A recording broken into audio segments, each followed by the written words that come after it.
시신의 손에서 이상한 조각이 발견됐습니다. 과부 집의 문패 조각이었죠. 모든 증거가 그녀를 가리켰습니다.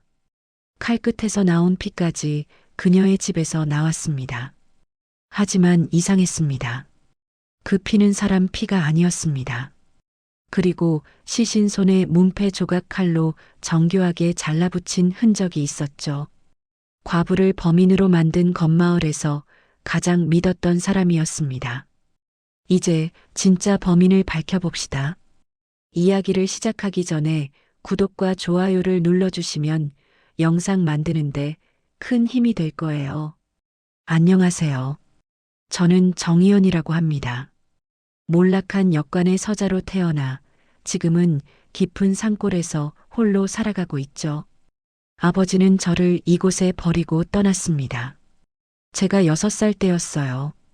어머니는 그보다 앞서 세상을 떠나셨고요. 그때부터 저는 이 산골 오두막에서 혼자였습니다. 낮에는 나무를 하고 밤에는 책을 읽었어요. 아버지가 남기고 간 책 몇 권이 제 전부였거든요. 학문은 그렇게 익혔습니다.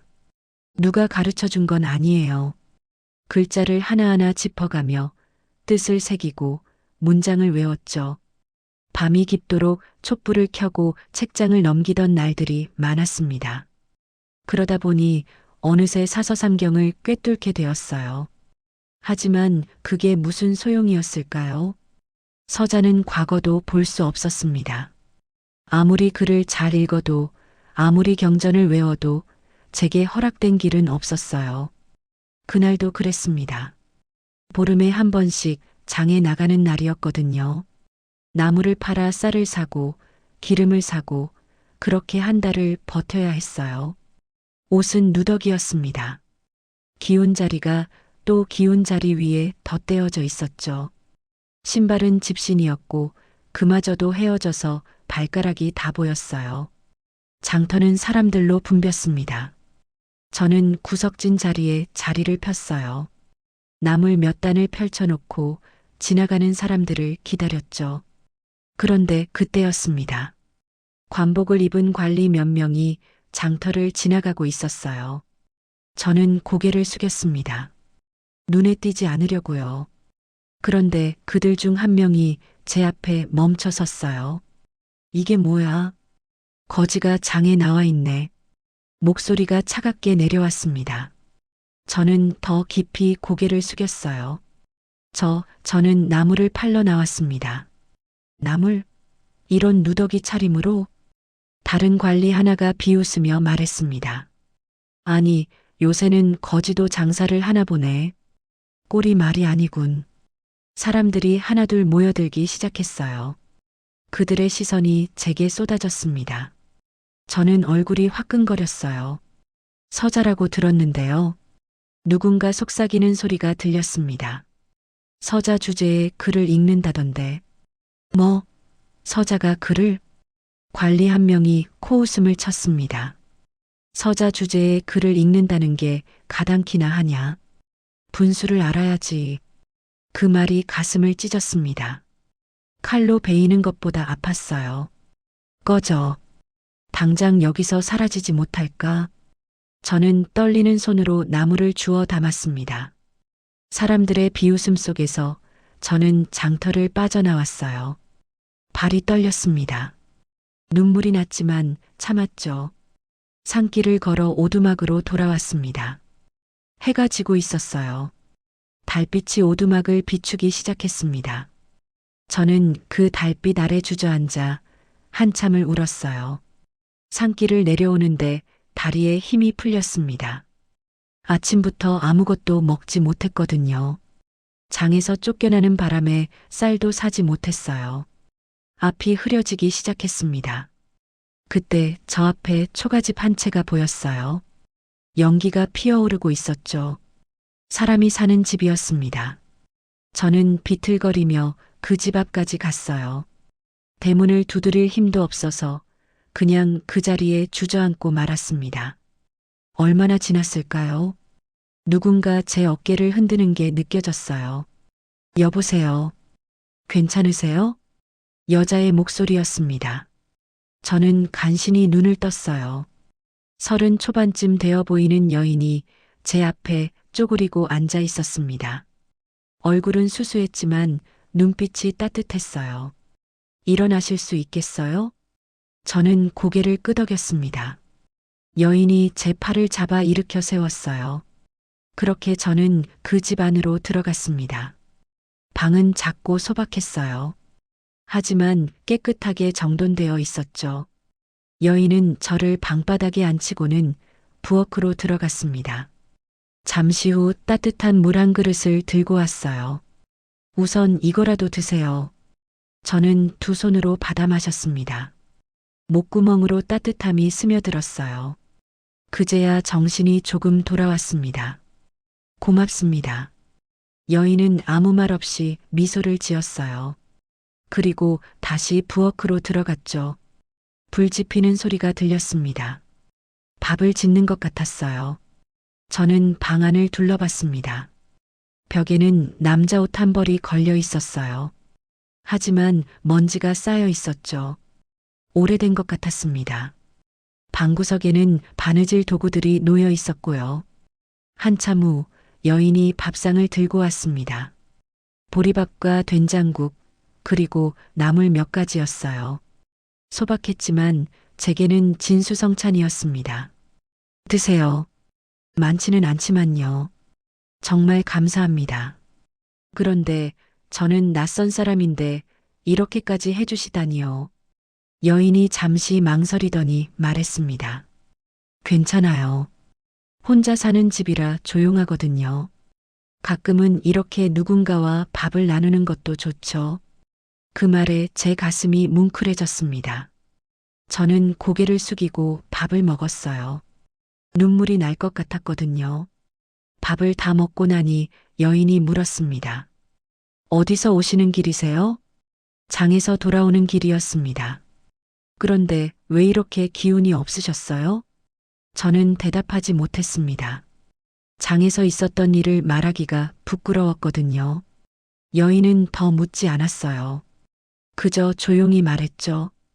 오늘은 여기서 주무시고 가세요. 밖이 어두워졌어요. 아니, 그럴 수는요. 괜찮아요. 사랑채가 비어 있거든요. 저는 여인의 호의를 거절할 수 없었습니다. 그날 밤 저는 그 집 사랑채에서 잤어요. 오랜만에 따뜻한 방에서 편히 누워본 것 같았습니다.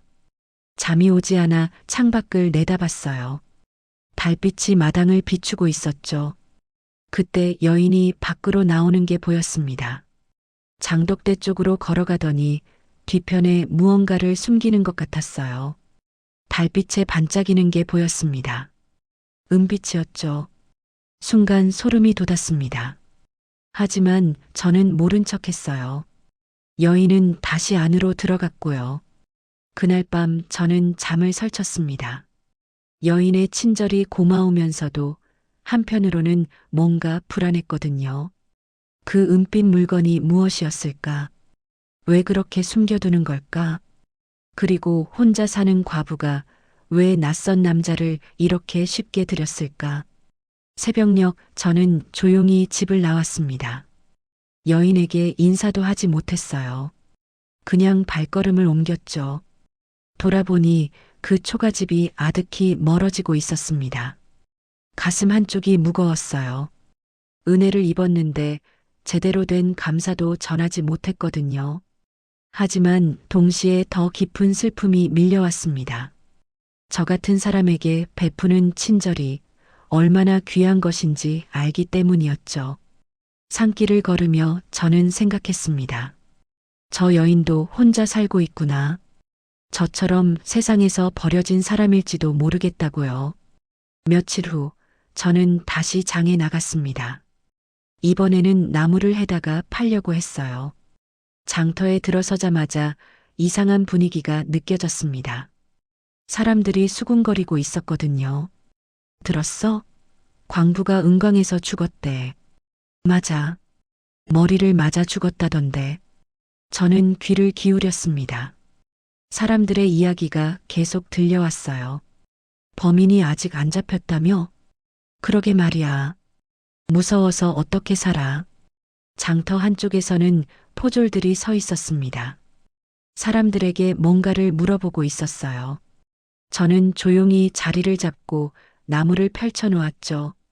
그때 옆에 앉은 아주머니가 말을 걸어왔습니다.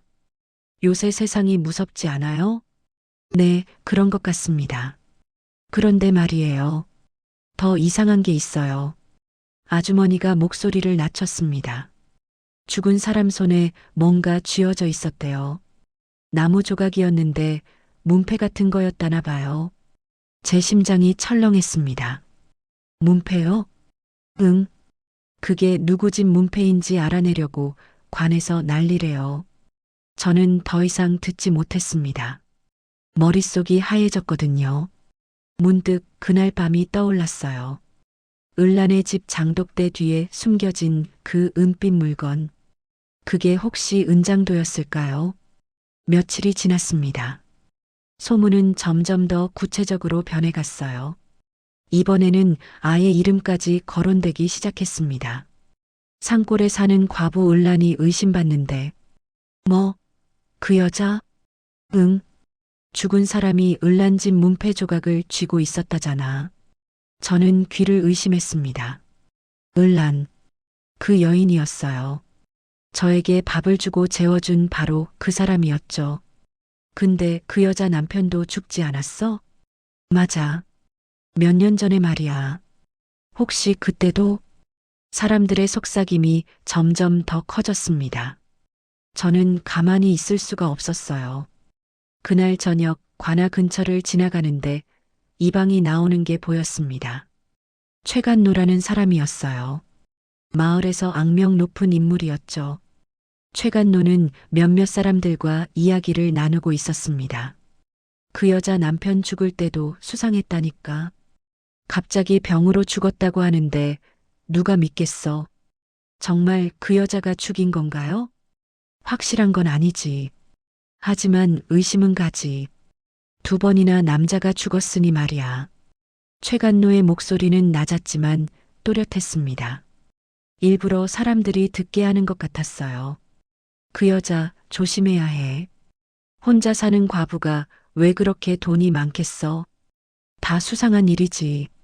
사람들이 고개를 끄덕였습니다. 최간노의 말을 믿는 것 같았어요. 저는 주먹을 쥐었습니다. 화가 났거든요.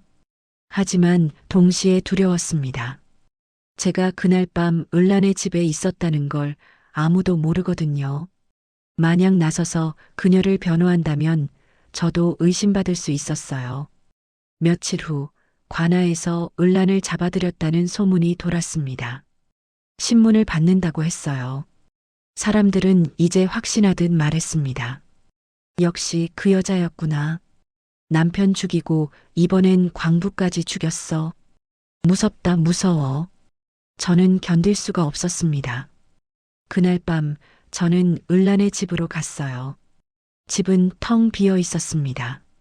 문은 열려 있었고 안은 어지러워져 있었죠. 관에서 뒤진 것 같았어요. 저는 장독대 뒤로 갔습니다. 그날 밤 본 그 자리였어요. 땅을 파헤쳐 봤습니다. 하지만 아무것도 없었어요. 은장도는 이미 관에서 가져간 것 같았죠. 돌아오는 길 저는 생각했습니다. 을란은 정말 사람을 죽인 걸까요? 아니면 누군가 그녀에게 죄를 뒤집어 씌운 걸까요? 그리고 최간노는 왜 그렇게 을란을 몰아붙이는 걸까요? 의문은 꼬리를 물었습니다. 하지만 저는 아무것도 할 수 없었어요. 저는 그저 몰락한 서자일 뿐이었거든요. 누구도 제 말을 들어주지 않을 것 같았습니다. 그날 밤 저는 오두막에 앉아 밤하늘을 올려다봤어요. 달이 차갑게 빛나고 있었습니다. 을란도 지금 저 달을 보고 있을까요? 차가운 옥사 안에서요. 저는 결심했습니다. 진실을 밝혀내야겠다고요. 아니, 최소한 시도는 해봐야겠다고요. 그녀가 제게 베푼 따뜻함을 저는 잊을 수가 없었거든요. 다음 날 아침 저는 관아로 향했습니다. 을란을 만나야 했거든요. 아니, 최소한 그녀의 이야기라도 들어야 했어요. 관아 앞에는 사람들이 모여 있었습니다. 다들 수군거리고 있었죠. 저는 그 사이를 비집고 들어가려 했어요. 그때 포졸 1명이 제 앞을 가로막았습니다. 여긴 함부로 못 들어가. 저는 을랑과 관련된 이야기를 해야 합니다. 포졸이 저를 위아래로 훑어봤어요. 누더기 옷차림을 보더니 코웃음을 쳤습니다. 내가 뭔데? 저는 그날 밤 을란의 집에 머문 적이 있습니다. 그녀가 그런 사람이 아니에요. 거지 주제에 무슨 헛소리야. 썩 꺼져. 포졸이 저를 밀쳤습니다. 저는 비틀거렸지만 다시 앞으로 나아갔어요. 제발 들어주십시오. 저는 증인입니다. 그때 안쪽에서 최간노가 나왔습니다. 저를 보더니 눈을 가늘게 떴어요. 이게 누구야? 서자 정의연 아닌가? 최간노는 제 이름을 알고 있었습니다. 마을에서 소문이 난 모양이었어요. 무슨 일이냐? 저는 가능한 한 차분하게 말했습니다. 을란이 억울하게 누명을 쓴 것 같습니다. 저는 그날 밤 그녀의 집에 있었습니다. 최간노가 비웃었어요. 그래서 내가 뭘 봤다는 거지? 그녀는 저에게 친절했습니다. 사람을 죽일 만한 사람이 아니에요. 친절? 그게 무슨 증거가 되냐? 최간노가 한 발짝 다가왔습니다. 그의 눈빛이 차가웠어요. 서자 주제에 관한 일에 끼어들지 마라. 내가 무슨 자격으로 여기 와서 짓거리는 거냐? 주변 사람들이 웅성거리기 시작했습니다. 저를 보는 시선이 따가웠어요. 하지만 증거도 없지 않습니까? 은장도 하나로 사람을 죄인으로 만들 수는요. 증거? 이미 다 나왔어. 최간노가 손짓하자 포졸 1명이 뭔가를 들고 나왔습니다. 은장도였어요. 칼날에는 희미한 갈색 얼룩이 묻어 있었죠. 피었습니다. 이게 을란의 집 장독대 뒤에 숨겨져 있었다. 그리고 이 칼에 피가 묻어 있지. 이것만으로도 충분해. 저는 할 말을 잃었습니다. 그 은장도 제가 그날 밤 본 바로 그것이었어요. 아니, 그건요. 뭐가 아니야. 내가 뭘 안다고. 최간노의 목소리가 높아졌습니다. 주변 사람들이 더 많이 모여들었어요. 서자 주제에 글 좀 읽는다고 잘난 척하더니 이제는 관아일까지 참견하나. 분수를 알아야지. 그 말이 제 가슴에 박혔습니다. 장터에서 들었던 그 말과 똑같았어요. 내 같은 놈은 평생 산골에 처박혀 살아야 해. 나서지 마. 보기 흉하니까. 사람들이 웃었습니다. 제 얼굴이 화끈거렸어요. 눈물이 날 것 같았지만 참았습니다. 이제 썩 꺼져. 다시는 여기 나타나지 마. 포졸들이 저를 밀어냈습니다. 저는 관아 밖으로 쫓겨났어요. 사람들의 비웃음이 귓가에 맴돌았습니다. 저는 비틀거리며 골목길로 들어섰습니다. 다리에 힘이 풀렸어요. 벽에 기대어 주저앉았죠. 하늘을 올려다봤습니다. 구름 한 점 없는 맑은 하늘이었어요. 무능했습니다. 저는 아무것도 할 수 없었어요. 을란을 돕고 싶었지만 제게는 그럴 힘이 없었습니다. 신분이 없었고 지위가 없었고 누구 하나 제 말을 들어주지 않았어요. 그때 문득 생각났습니다. 아버지가 떠나기 전에 했던 말이요. 너는 서자다. 평생 고개 숙이고 살아라. 그게 내 운명이다. 저는 그 말을 믿지 않으려 했어요. 학문을 익히면 뭔가 달라질 줄 알았거든요. 하지만 아무것도 변하지 않았습니다. 여전히 저는 서자였고 여전히 아무도 제 말을 듣지 않았어요. 해가 서쪽으로 기울었습니다.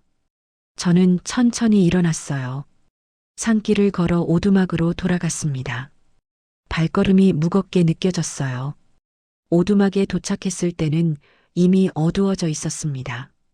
저는 촛불을 켜고 책상 앞에 앉았어요. 책 한 권을 펼쳤습니다. 하지만 글자가 눈에 들어오지 않았어요. 절망이 밀려왔습니다. 을라는 지금 옥사에 갇혀 있겠죠. 억울한 누명을 쓰고요. 그리고 저는 여기 앉아서 아무것도 하지 못하고 있었습니다. 하지만 포기할 수는 없었습니다. 아니, 포기하고 싶지 않았어요. 제가 할 수 있는 일이 분명 있을 거라고 저는 믿고 싶었거든요. 촛불이 흔들렸습니다. 바람이 창문 틈으로 스며들었어요. 저는 눈을 감았습니다. 그리고 다짐했죠. 방법을 찾겠다고요. 어떻게든 을란을 도와주겠다고요. 며칠 후 저는 옥사 근처를 배회했습니다. 을란을 만나야 했거든요. 밤이 깊어지자 옥사를 지키던 포졸이 졸기 시작했어요. 저는 조용히 뒤편으로 돌아갔습니다. 창살 너머로 희미한 인기척이 느껴졌어요. 저는 낮은 목소리로 불렀습니다. 을란 낭자. 잠시 후 창살 쪽으로 누군가 다가오는 소리가 들렸어요. 을란이었습니다. 누구세요? 저 정희연입니다. 그날 밤 신세를 졌던 사람이요. 을란이 숨을 들이켰습니다. 놀란 것 같았어요. 왜 여기까지 오셨어요? 위험해요. 진실을 알아야 합니다. 당신은 정말 그 광부를 죽였습니까? 어둠 속에서 을란의 목소리가 떨렸습니다. 아니에요. 저는 아무도 죽이지 않았어요. 저는 더 가까이 다가갔습니다. 그럼 은장도는 왜 당신 집에 있었습니까? 을란이 한참 침묵했어요. 그리고 천천히 입을 열었습니다. 그건 제 남편의 유품이에요. 남편. 저는 그 말에 귀를 기울였습니다. 남편분이 돌아가셨다고 들었습니다. 네. 3년 전이었어요. 을란의 목소리가 가라앉았습니다. 남편은 광부였어요. 산 너머 은광에서 일했죠. 성실한 사람이었어요. 하지만 어느 날부터 이상한 일들이 일어나기 시작했습니다. 저는 숨을 죽이고 들었어요. 이방 최간노가 은광을 독차지하려 했어요. 광부들의 몫을 가로채고 위험한 곳에 사람들을 보냈죠. 남편은 그걸 막으려 했습니다. 다른 광부들과 함께 관에 호소하려 했어요. 을란의 목소리가 떨렸습니다. 하지만 그 전에 남편이 죽었어요. 갑자기 병으로 쓰러졌다고 했죠. 하지만 저는 알아요. 최간노가 독을 탔을 거예요. 제 가슴이 내려앉았습니다. 남편은 죽기 전에 제게 말했어요. 이 칼만은 꼭 지켜달라고요. 이게 증거라고요. 증거요? 은장도 손잡이 안쪽에 뭔가 새겨져 있어요. 은광의 진짜 소유자를 증명하는 표식이래요. 남편이 몰래 가져온 거였죠. 저는 깨달았습니다. 은장도는 단순한 칼이 아니었어요. 최간노의 죄를 밝힐 증거였던 거죠. 그런데 이번에 광부가 또 죽었어요. 최간노가 저에게 죄를 뒤집어 씌운 거예요. 은장도를 빼앗기 위해서요. 그럼 그 광부를 죽인 건 최간노예요. 분명해요. 저는 주먹을 쥐었습니다. 모든 게 명확해졌어요. 최간노는 은광을 독차지하기 위해 사람들을 죽였고 이제 을란에게 누명을 씌워 증거까지 없애려는 거였죠. 하지만 아무도 제 말을 믿지 않아요. 저는 그저 과부일 뿐이에요. 을란의 목소리가 절망에 차 있었습니다. 저는 창살을 붙잡았어요. 제가 도와드리겠습니다. 어떻게요? 당신도 서자잖아요. 그 말이 가슴을 찔렀습니다. 맞는 말이었거든요. 저는 아무것도 아닌 사람이었어요. 하지만 포기할 수는 없었습니다. 을란은 무고했고 최간노는 악인이었어요. 누군가는 진실을 밝혀야 했습니다. 방법을 찾겠습니다. 꼭요. 저는 그렇게 말하고 옥사를 떠났습니다. 밤하늘에는 별이 총총했어요. 저는 그 별들을 올려다보며 걸었습니다. 이제 알았어요. 진짜 범인이 누구인지, 은장도가 무엇을 의미하는지. 그리고 제가 무엇을 해야 하는지요. 서자라는 신부는 저를 가로막았지만 진실은 신분을 가리지 않았습니다. 저는 그 진실을 밝혀낼 거예요. 어떻게든요. 다음 날 새벽 저는 은광으로 향했습니다. 증거를 찾아야 했거든요. 산길은 험했지만 저는 멈추지 않았어요. 은광 입구는 어둡고 을씨년스러웠습니다. 하지만 저는 안으로 들어갔어요. 횃불을 들고 조심스럽게 갱도를 따라 걸었습니다. 바닥에는 발자국이 있었어요. 여러 사람의 것이었죠. 저는 그 발자국을 따라갔습니다. 갱도가 점점 깊어졌어요. 얼마나 걸었을까요? 갱도 한쪽에 작은 공간이 보였습니다. 저는 그쪽으로 다가갔어요. 바닥에 뭔가 놓여 있었죠. 장부였습니다. 가죽으로 묶인 낡은 장부였어요. 저는 조심스럽게 펼쳤습니다. 숫자들이 빼곡히 적혀 있었죠. 은의 양과 날짜, 그리고 이름들이었어요. 최간로. 그 이름이 여러 번 나왔습니다. 은을 빼돌린 기록이었어요. 광부들의 몫을 가로챈 증거였죠. 저는 장부를 품에 넣었습니다. 그리고 주변을 더 살폈어요. 구석에 은계 조각이 떨어져 있었습니다. 작았지만 분명한 증거였어요. 갱도를 나와 관아로 향했습니다. 해가 떠오르고 있었어요. 사람들이 하나둘거리로 나오기 시작했죠. 관아 앞에 도착했을 때 현감이 마침 나오는 중이었습니다. 저는 앞으로 나아가 무릎을 꿇었어요. 현감 나으리, 억울한 사연을 들어주십시오. 현감이 저를 내려다봤습니다. 눈살을 찌푸렸어요. 내가 누구냐? 정희현이라 합니다. 을란의 누명을 벗겨드리고자 왔습니다. 최간로가 옆에서 비웃었습니다. 또 이 서자놈이 나타났군. 현감 나으리 신경 쓰지 마십시오. 하지만 저는 품에서 장부를 꺼냈어요. 이것을 보십시오. 은광에서 찾은 비밀 장부입니다. 현감이 장부를 받아들었습니다. 천천히 펼쳐보더니 눈빛이 변했어요. 이게 무엇이냐? 최간로가 은을 빼돌린 기록입니다. 광부들의 몫을 가로챘죠. 최간로의 얼굴이 굳었습니다. 헛소리 말아라. 그게 무슨 증거가 되냐? 저는 은계 조각도 꺼냈어요. 그리고 이것도 있습니다. 은광에 남아있던 은계 조각이에요. 현감이 은계를 살폈습니다. 표정이 심각해졌어요. 또한 죽은 광부의 손에 쥐어진 문패 조각을 다시 살펴보십시오. 칼로 억지로 잘린 흔적이 있을 겁니다. 현감이 포졸에게 명했습니다. 문패 조각을 가져와라. 잠시 후 포졸이 문패 조각을 가져왔어요. 현감이 자세히 들여다봤습니다. 단면이 깨끗하지 않았죠. 칼로 베어낸 듯한 흔적이 뚜렷했어요. 이건 조작이로구나. 현감의 목소리가 낮아졌습니다. 최간로를 향해 고개를 돌렸어요. 최간로, 무슨 할 말이 있느냐? 최간로가 당황한 표정을 지었습니다. 아, 아닙니다. 이건 모함입니다. 모함? 증거가 이렇게 명확한데? 현감이 포졸들에게 명했습니다. 최간로를 잡아라. 포졸들이 최간로를 둘러쌌어요. 최간로가 발버둥 쳤지만 소용없었습니다. 놓아라. 내가 누군지 아느냐? 하지만 아무도 듣지 않았어요. 최간로는 그렇게 끌려갔습니다. 사람들이 웅성거렸습니다. 누더기 차림의 서자가 이방의 죄를 밝혀낸 거였거든요. 모두 놀란 표정이었어요. 현감이 저를 바라봤습니다. 수고했다. 을란의 누명도 벗겨주마. 저는 깊이 고개를 숙였습니다. 감사합니다. 그날 을란은 풀려났습니다. 옥사문이 열리고 그녀가 나왔어요. 햇살이 그녀의 얼굴을 비쳤습니다.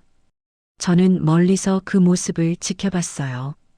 그녀가 자유로워진 걸 보니 가슴이 뿌듯했습니다. 하지만 한편으로는 불안했어요. 최간노에게는 아직 세력이 남아 있었거든요. 그의 반격이 있을지도 모른다는 생각이 들었죠. 저는 조용히 자리를 떠났습니다. 산길을 걸어 오두막으로 돌아갔어요. 달빛이 길을 비추고 있었습니다. 며칠 후 관아에서 공식 판결이 내려졌습니다. 사람들이 마당에 가득 모였어요. 저도 그 속에 섞여 있었죠. 현감이 높은 자리에 앉아 엄숙한 목소리로 말했습니다. 이방 최간노는 은광을 사취하고 무고한 광부를 죽인 죄로 유배에 처한다. 사람들 사이에서 탄성이 터져 나왔어요. 최간노는 쇠사슬에 묶여 끌려 나왔습니다. 그의 얼굴은 창백했어요. 그리고 과부 을란의 남편은 억울하게 죽었음이 밝혀졌다. 그의 명예를 회복하노라. 을란이 앞으로 나왔습니다. 그녀의 눈에 눈물이 고였어요. 3년 만에 남편의 억울함이 풀린 거였죠. 을란 역시 무고함이 증명되었으니 오늘부로 자유의 몸이다. 사람들이 박수를 쳤습니다. 하지만 저는 그 박수가 씁쓸하게 느껴졌어요. 불과 며칠 전까지만 해도 이 사람들은 을란을 의심했거든요. 판결이 끝나고 사람들이 흩어지기 시작했습니다. 몇몇이 을란에게 다가가 말을 걸었어요. 미안하오, 을란 낭자. 우리가 오해했소. 정말 죄송합니다. 소문만 듣고 판단했어요. 을란은 조용히 고개를 끄덕였습니다. 표정은 담담했지만 눈빛은 복잡해 보였어요. 저는 슬그머니 자리를 뜨려 했습니다. 하지만 포졸1 명이 제 앞을 가로막았어요. 현감 나으리께서 부르십니다. 저는 놀랐습니다. 왜 저를 부르시는 걸까요? 포졸을 따라 현감이 계신 방으로 갔어요. 현감은 책상 앞에 앉아 저를 바라보고 있었습니다. 그의 눈빛은 온화했어요. 앉거라. 저는 조심스럽게 자리에 앉았습니다. 내 이름이 정의연이라 했지. 네, 그렇습니다. 서자라 들었다. 제 가슴이 철렁했어요. 또다시 신분 때문에 무시당하는 건 아닐까 싶었거든요. 하지만 현감은 부드럽게 말했습니다. 신분은 낮지만 내 추리와 용기는 대단했다. 최간노의 관계를 밝혀낸 건 쉬운 일이 아니었지. 감사합니다. 현감이 잠시 생각하더니 입을 열었어요. 내게 제안이 하나 있다. 향리의 기록관으로 일해보지 않겠느냐. 저는 귀를 의심했습니다. 기록관이라니요. 기록관이라면요? 그렇다. 관아의 문서를 정리하고 기록하는 일이다. 내 학문이 쓸모 있을 것 같구나. 제 가슴이 뛰었습니다. 평생 꿈꿔온 일이었어요. 관직에 오르는 것. 비록 낮은 자리지만 그래도 제 능력을 인정받은 거였죠. 하지만 저는 서자입니다. 관직에 오를 수 없지 않습니까? 규정상으로는 그렇지. 하지만 향리 정도는 가능하다. 재능 있는 자를 쓰는 것이 나라를 위한 길이니까. 현감이 미소 지었습니다. 어떠냐? 받아들이겠느냐? 저는 깊이 고개를 숙였어요. 감사합니다. 최선을 다하겠습니다. 좋다. 내일부터 출근하거라. 저는 방을 나왔습니다. 햇살이 눈부시게 쏟아지고 있었어요. 가슴이 벅차올랐습니다. 관아 밖으로 나오니 을란이 기다리고 있었습니다. 그녀가 저를 보고 다가왔어요. 정의연 나으리. 나으리는 아닙니다. 그냥 이연이라 부르세요. 을란이 고개를 저었습니다. 아니에요. 이제 관직에 오르셨잖아요. 소문 들었어요. 저는 쑥스러웠습니다. 정말 고마워요. 당신이 아니었다면 저는 억울하게 죽었을 거예요. 아닙니다. 당연한 일을 했을 뿐이에요. 을란이 품에서 뭔가를 꺼냈습니다. 작은 주머니였어요. 이건 제 남편이 모아둔 돈입니다. 받아주세요. 안 됩니다. 저는 돈을 받으려고 도운 게 아니에요. 알아요. 하지만 제 마음입니다. 새 출발을 하시는데 보태 쓰세요. 저는 더 이상 거절할 수 없었습니다. 조심스럽게 받았어요. 고맙습니다. 을란이 미소 지었습니다.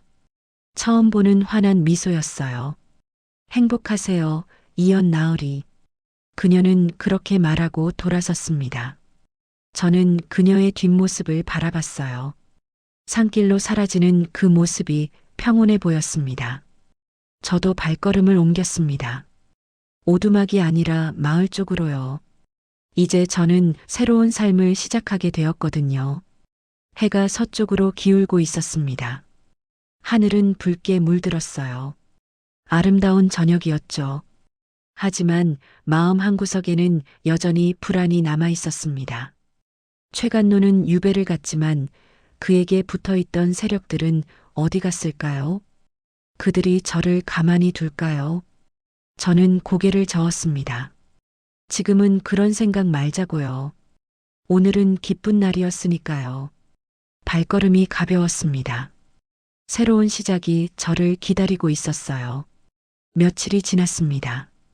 저는 관아에서 기록관으로 일하기 시작했어요. 처음에는 낯설었지만 점차 익숙해졌죠. 문서를 정리하고 기록을 남기는 일은 제게 잘 맞았습니다.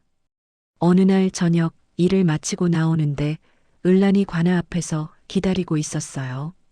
손에 뭔가를 들고 있었죠. 을란 낭자, 무슨 일이십니까? 드릴 게 있어요. 그녀가 건넨 것은 천으로 감싼 물건이었습니다. 저는 조심스럽게 펼쳤어요. 은장도였습니다. 그날 밤 장독대 뒤에서 본 바로 그것이었죠. 이건요. 제 남편의 유품이에요. 그리고 제 남편의 억울함을 벗겨준 증거이기도 하고요. 을란이 조용히 말했습니다. 이제 이 칼은 억울함을 벗겨준 당신 것이어야 해요. 저는 고개를 저었어요. 안 됩니다. 이건 남편분의 유품이잖아요. 맞아요. 하지만 남편도 원할 거예요. 진실을 밝혀준 사람이 갖는 게 맞다고요. 을란의 눈빛이 진지했습니다. 저는 은장도를 들여다봤어요. 손잡이 안쪽에 작은 글씨가 새겨져 있었죠. 을란의 남편 이름이었습니다. 이 칼이 제게 힘을 줄 거예요. 앞으로 살아갈 힘을요. 저는 조용히 고개를 끄덕였습니다. 은장도를 받아들었어요. 무게가 묵직하게 느껴졌습니다. 고맙습니다. 을란이 미소 지었습니다. 저야말로 고마워요. 당신 덕분에 새 삶을 시작할 수 있게 됐어요. 우리는 잠시 말없이 서 있었습니다. 석양이 하늘을 물들이고 있었어요. 따뜻한 빛이 우리를 감쌌죠. 앞으로 어떻게 지내실 건가요? 을란이 물었습니다. 관아에서 일하며 살 겁니다. 제게 주어진 일을 성실히 해나갈 거예요. 좋은 길이네요. 을란 낭자는요? 저도 조용히 살 거예요. 남편 산소를 잘 돌보고 밭일도 하면서요. 을란의 목소리는 평온했습니다. 더 이상 슬픔이 느껴지지 않았어요. 아픔을 딛고 일어선 사람의 목소리였죠. 가끔 찾아뵙겠습니다. 그래요. 언제든 오세요. 을란이 돌아섰습니다. 산길로 걸어가는 그녀의 뒷모습이 씩씩해 보였어요. 저도 반대 방향으로 걸었습니다. 그날 밤 저는 방에 앉아 은장도를 바라봤습니다. 달빛이 창문으로 스며들어 칼날을 비췄어요. 은빛이 반짝였죠. 처음으로 느꼈습니다. 제가 누군가에게 필요한 존재가 되었다는 걸요. 서자라는 신분 때문에 평생 무시당했지만 이제는 달랐어요.